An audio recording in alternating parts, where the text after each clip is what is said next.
Hey, my name is James Nicholson. Welcome to my YouTube channel. In this video, I want to talk about this week's property news. Again, a busy week. We've got lenders that are cutting rates. We've got lenders that are holding rates. We've got an update on the renters' rights bill. We've got an update on mortgage approvals. That's not good. And that indicates that going forward, there's going to be a lot less buyers in the market. And we've got much more to cover. Now, if you're new around here and you haven't done already, do make sure you subscribe to the channel over there and hit that bell notification. If you have a look around here, we are so close to 50,000 subscribers now. And by subscribing, you'll get all the latest house price news, interest rate news, property investing tips, and much more. And let's get some views on this video. Your part simple. All we need to do together is smash like, tick or like, do something to that like button. That helps with the YouTube algorithm, and that's really helped the channel grow. So thanks to everyone that does that. So, I say it every week. It's another crazy week. So much has gone on. It's insane. And there's a lot of videos put out this week. So if you've missed any of these, do go and check the longer versions of these. So first off, let's talk about flats and the fact that 25% of flats are being sold at a loss in London. That's crazy, right? That happens a lot with new builds. These are new build deals mostly that this happens to. Because even in a busy market, when you buy a new build property, the value drops instantly. It's like when you buy a new car. You buy that car, you drive it 1 mile down the road, instantly you've lost about 20% in the value. And that happens with new build properties as well, because it's never new again, is it? It's always at that point being lived in. And so new build properties in London, while London has been struggling, some people are selling them at a loss. 1 in 4 are selling at a loss at the moment, which isn't great. That's not the best strategy to sell your property at a loss. Now, some of this also could be due to the fact that a year ago, the government passed a law called the Leasehold Reform Act. And that meant that you were going to be able to extend your lease cheaper. You were going to be able to right to manage, and all this other stuff was going to be included. But what actually happened was that it became law and nothing's really happened. It's taken a year and very little has happened. So maybe people have fallen out of love with leasehold. Maybe they were expecting these new laws to push up the value, and they can see nothing's happening, so they're cutting their losses and selling. Let me know what you think about that. Maybe you've sold at a loss in London. So that's interesting. Let's talk rent hikes. There's a lot of that going on at the moment. And so 60% of landlords have said they're going to increase rents in the next year. The other 40% are unsure. They want to see what happens with the market and see how that goes. But I think that will go up. I think you'll get closer to 75% increase, because the next year is going to be critical in the rental market. You've got a few things happening that you've got to pay attention to. You've got the renters' rights bill. That's going to shrink the amount of landlords. Some are going to quit. Thousands of them watching this channel tell me every single week they're going to leave the market. Some with portfolios are going to leave the market. And that's just my channel that people are saying that. And you've also got other stuff going on as well. Mortgages are still high, so that's a problem as well. And you've got the EPC stuff looming over landlords' heads, where they might have to spend 15 grand per property in order to get them up to scratch. So rental hikes are a worry. And that is something to keep an eye on. I've made a longer video on that. You can find all these videos by clicking where it says Property Accelerator, then click the videos, and you can find the longer video with more details on that. But yeah, rents are going up. Most landlords are going to be increasing. What about this? Mortgage applications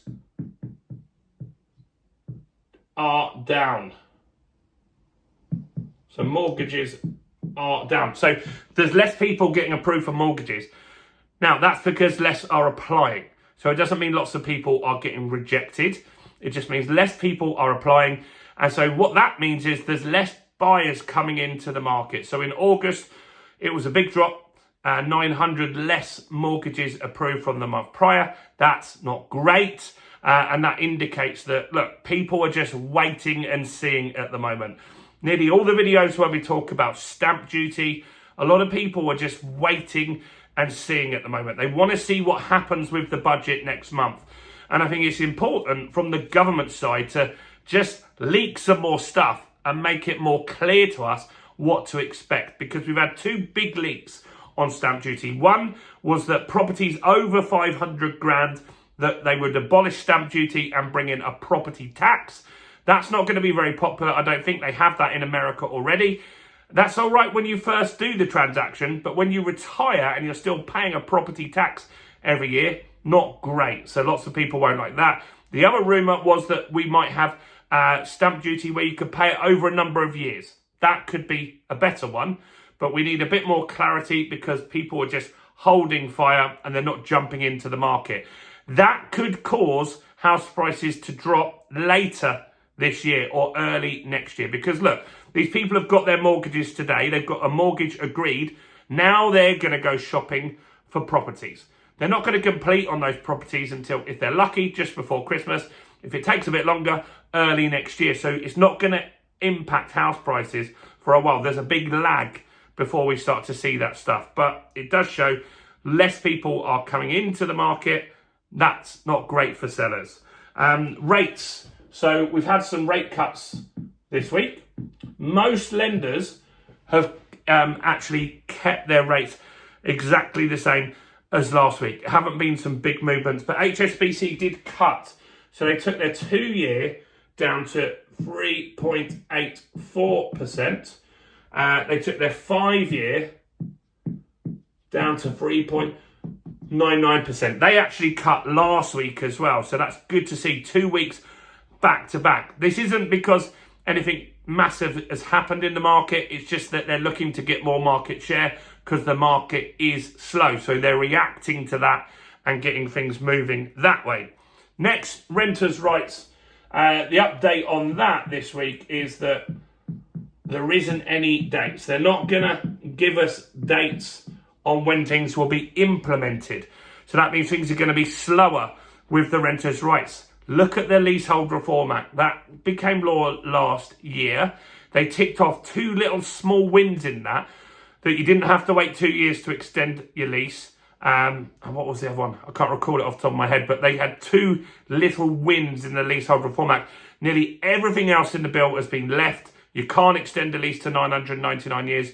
All of this stuff is a nightmare. So that is something that could happen to the renters' rights. I think Section 21 will take a while to get implemented because the courts just can't cope with it. So it'll be interesting to see how that goes. So look, there's a lot going on still every week. That's a reason to subscribe and help me get to that 50,000 mark. We're so close. Before you go, we're doing a flash sale this weekend. We've dropped the price of the fundamentals of property investing just for this weekend till Sunday at midnight. That will give you the option to learn how to buy property below market value. That's a great strategy that you want to learn. It will teach you how to add value to properties. Is that adding new bedrooms? Is that refurbishments, extensions, whatever? We talk about that in there as well. And then we talk about how to cash flow those properties as well. Should it be serviced accommodation, HMO, the buy BRRR strategy? All of that's covered in the course. Everyone else sells this for thousands. We do it for £20 one-time charge. Thousands of people have grabbed this already. Do grab that in the description and in the first comment. Also, check out all the other content as well on the channel, including this video right here.